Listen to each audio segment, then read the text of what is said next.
დავაკვირდეთ ახლა რა ხდება ოპოზიციის ფლანგზე გაახალგაზრდავების თვალსაზრისით, ხო? ახალი პოლიტიკოსები შემოყავთ, ახალგაზრდები. პოლიტიკაში და ოპოზიციის რიგებში და რო გადავხედავთ ამ ახალ სისხლს, აღმოაჩენთ, რომ თურმე შალვა ნათელაშვილის შვილი, ბერძენიშვილების შვილები და იმისი გუბაზა სანიკიძის ბიჭი, პუტანკიჩი სანიკიძე, აი ეს ახალგაზრდა კაცი, უთავმოყვარეო მამის, უთავმოყვარეო შვილი. არის ნაციონალური მოძრაობის რიგებში და რა ვიცი, იმედი აქვს იმის, რომ ეხა როგორც მამამისმა ხალხს, რა ვიცი მე, ატყუა და როგორც მამამისმა არაკაცობით და ფარჩაკი და საზიზღარი კაცად დაამახსოვრა თავი, ეხლა შვილმა უნდა გააგრძელოს ის მამის გზადაკვალი რა, პუტანკიჩი სანიკიძე დაიმახსოვრეთ, გამოდის ხოლმე ხშირად არის ტელევიზიაში. იგივე ნათელაშვილი შალიკო, ხო, მთელი ცხოვრება აი ეს პოლიტიკა გაიხადა ბიზნესად ამ არაკაცმა და წველა საქართველოს სახელმწიფო მთელი ამ წლების განმავლობაში ქვეყანა წველა ხელფასების და პრემიების სახით და აი ამ მონაწილით გამოზარდა ბიჭი, რომელიც შემოაგდო ეხა დღეს პოლიტიკაში და აქ აჩვენებენ, რომ ვითომ რაღაცა ახალგაზრდა დემოკრატი პოლიტიკოსი. იგივე ამ ნაბოზარ ბერძენიშვილებზე. მაგათაც ამ ნაწველი საქართველოს სახელმწიფოს წველის გარდა და რა ვიცი, უცხო ქვეყნებიდან ჩარიცხული გრანტების ჭამის მეტი არაფერი ამ ხალხს არ გაუკეთებია. საქართველოს მტრობაა და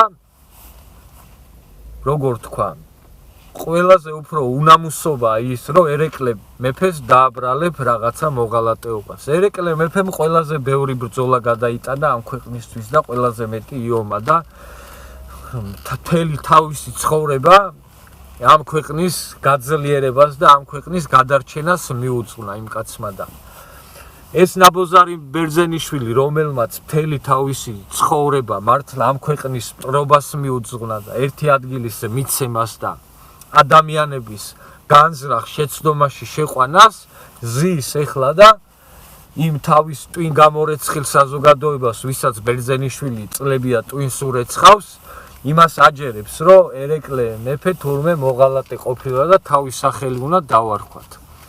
ბერძენიშვილის როგორ თქვა, აღქმა ეგ არის, რომ ერეკლე მეფე თურმე მოღალატეა და მიხეილ სააკაშვილი ყოფილა პატრიოტი და მაგარი კაცი. აი ეგეთი ფარჩაკები არიან და ეგეთი ფარჩაკი შვილები გამოზარდეს და ჩააყენეს ისევ ამ ქვეყნის მტრობის სამსახურში. თვითონ ხო უმტრეს ამ დედამოწყნულებმა ამ ქვეყანას მთელი ცხოვრება, ხო?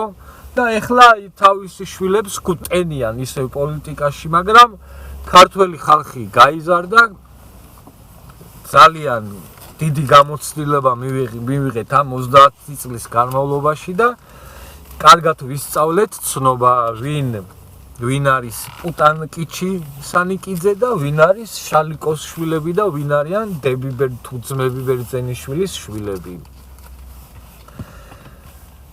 მაგ ადამიანების ადგილი არ უნდა იყოს პოლიტიკაში. ეგ მაგათი შვილები რო თავმოყარე და წესიერი პოლიტიკოსები ყოფილიყვნენ, გამოვიდოდნენ და უარს იტყოდნენ ამ ქვეყნის პოლიტიკაში ხელების ქოთიალზე, იმიტომ რომ შერცხვებოდათ მამამისების ნამოქმედარის, მაგრამ არ ცხენიათ კი არა პირიქით ეს ხალხი იმიტომ შემოტენეს პოლიტიკაში, რომ უნდა გააგრძელონ მამების საქმიანობა ამ ქვეყნის მტრობის სამსახურში, ჩადგნენ ოფიციალურად ეს ხალხი. და აი მაგ ნაგავს მამებსაც და შვილებსაც და პუტანკიჩებსაც და მეძავ გუბაზასაც ერთიანად გავიტანთ ხალხი. ძალიან მალე დადგება ამ ქვეყანაში ეგ დრო, რომ აი ერთიანად, აი დედაბუდიანად, რასაც ქვია, გავყრით აი ამ ნაგავს პოლიტიკიდან და რაც უნდათ ისაკეთონ და საქართველოში პოლიტიკის კეთებას დარწმუნებული ვარ, რომ ძალიან მალე დაიწყებენ სუფთა ადამიანები, ძლიერი ადამიანები და ის ხალხი, ვინც ამ ქვეყნის ინტერესებს დაიცავენ და არა ის ხალხი, ვინც ამ ქვეყნის ინტერესებს გაყიდიან რაღაც მილიონებზე და რაღაცეებზე. ეგეთი ხალხი.